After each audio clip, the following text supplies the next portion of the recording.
반갑습니다. 모든 낙찰자들이 행복한 1%의 기부에 동참하기를 희망하는 경민채널 김도현입니다. 이번 사건은 울산지방법원 남구 무거동에 있는 옥현 으뜸마을 주공 3단지 아파트입니다. 312동 1002호로 되어 있네요. 자, 물건 종류는 아파트고, 자, 토지 대지권은 14.7평, 건물 면적은 전용 면적 25.57평입니다. 토지와 건물은 일괄 매각이고, 감정은 3억 4,500만원. 그런데 한 번 유찰돼서 70% 가격, 최저가 2억 4,150. 소유자와 채무자는 같은 사람입니다. 그리고 채권자는 어떤 법인입니다. 입찰 20일 전입니다. 20일 남았습니다. 자, 울산 아파트 경기를 좀 더 분석해보고 싶어서 이 사건을 선택했습니다. 2019년 10월 2일 3억 4,500에 1차 진행했으나 유찰됐습니다. 경제적 이득이 전혀 없는 입찰. 입찰 낙찰 받아봐야 경매로서의 이익은 없다 라고 시장이 판단한 겁니다. 자, 한번 유찰돼서 11월 6일 날 2억 4,150만원에 2차 진행합니다. 자, 물건 어떻게 생겼는지 보겠습니다. 이 부근에 계시는 분들은 굳이 보지 않아도 아시겠지만, 제 유튜브 영상을 보시는 분 중에 타 지역 분도 많이 계셔서 한번은 보겠습니다. 자, 이렇게 생겼습니다. 생긴 걸 봤을 때는 한 15년에서 20년 정도 되지 않았나 싶습니다. 자, 이렇게 생긴 주공 3단지 아파트. 그러면 누가 거주하고 있는가? 낙찰 받았을 때 낙찰자 입장에서 어떤 부담이 있는가? 한번 보겠습니다. 매각 물권 명세서에 보면 조사된 임차내역이 없다라고 명시되어 있습니다. 그러면 현황 조사서 보겠습니다. 현장 가서 어땠는가? 라고 보면 본권 부동산은 폐문부재다. 자, 점유자 조사 불가했다. 자, 권리신고도 아무도 없었겠죠. 아무도 없을 겁니다. 그래서 주민센터 전입자 주민등록 열람을 해보니까 전입된 세대가 없다. 전입도 없고 권리신고한 사람도 없고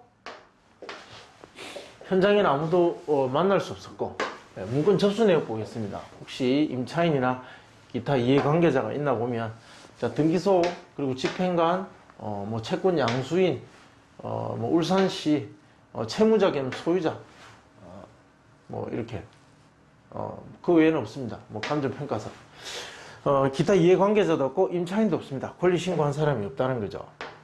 소유자가 살고 있을 가능성이 가장 높죠. 등기 현황 보겠습니다. 소유자 누구누구가 있고 2015년 12월 17일 근저당 설정이 됐습니다. 자, 이것이 첫 번째 있는 1순위 근저당이고, 이것이 말소 기준 권리가 되고, 이 말소 기준, 이 등기 이후에 있는 근저당, 그리고 임의경매 모두 말소됩니다.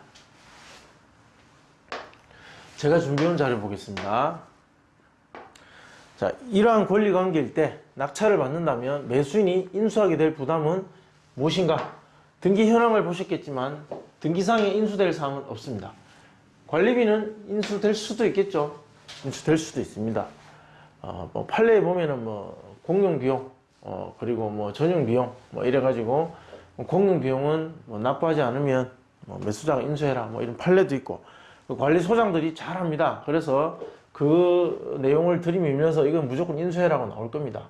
그리고 들어갈 때 보면, 들어가기도 전에 관리실과 그리고 이웃들과의 마찰을 해서 마찰을 만들어 가면서까지 들어가서 살기는 좀 불편하죠. 그러다 보니까 많이 연체되더라도 인수할 수밖에 없는 상황이 많이 벌어집니다. 제가 사전에 꼭 확인해라 하는 거는 어차피 명도 협상해야 되고, 연체된 관리비도 그 섭선 탭으로 오를 것이며, 그리고 이 사람이 명도 대상자가 내지 않으면 매수자가 부담을 느낄 수밖에 없습니다. 자, 그것이 입찰가에 반영이 돼야 되기 때문에 사전에 확인해봐라 하는 겁니다. 각종 공과금은 관리비에 포함인지 아닌지 조사 과정에서 확인해 보시기 바랍니다. 임차인 점유자 관련해서 한 번 더 저희 언급하겠습니다. 자, 조사된 임차 내역은 없었고 권리신고 없었고 전입세대 열람을 해보니까 전입세대도 없었다. 그리고 폐문부재로 점유자도 만날 수 없었다. 그렇다면 명도는 누구를 대상으로 할 것인가?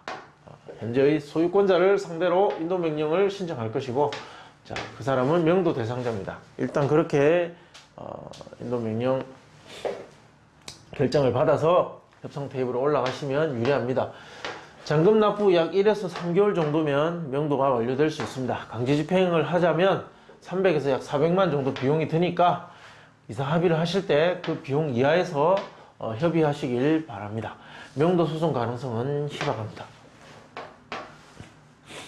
시장에 나와 있는 동평형대 매물 한번 보니까 3억 1,500 저층입니다.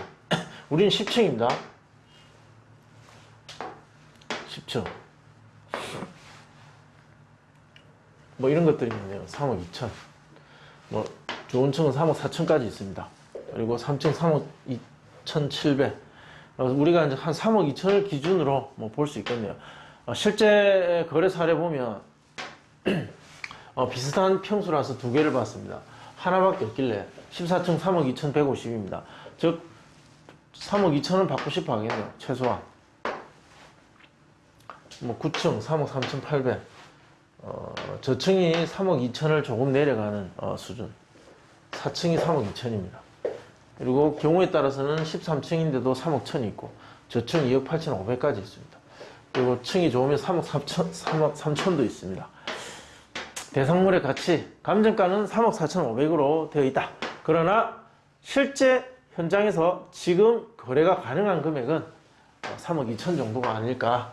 그리고 여러가지 경기 상황을 반영한다면 3억 1천도 가능하지 않을까. 그렇게 예측해 봅니다. 주변에 나와 있는 그 매각된 사례는 많이 있습니다. 그 중에 두 개만 제가 분석합니다.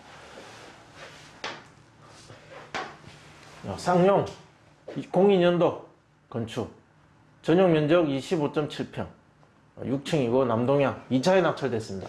12대 1이었습니다. 97년도 좀 오래됐습니다. 자, 요거 18.1평 2대 1이었습니다. 무고 청구 맨션. 그러니까 조금 매수인들에게 인기가 있을 정도의 매력을 가진 물건이라면 12대 1도 들어올 수 있다. 12대 1.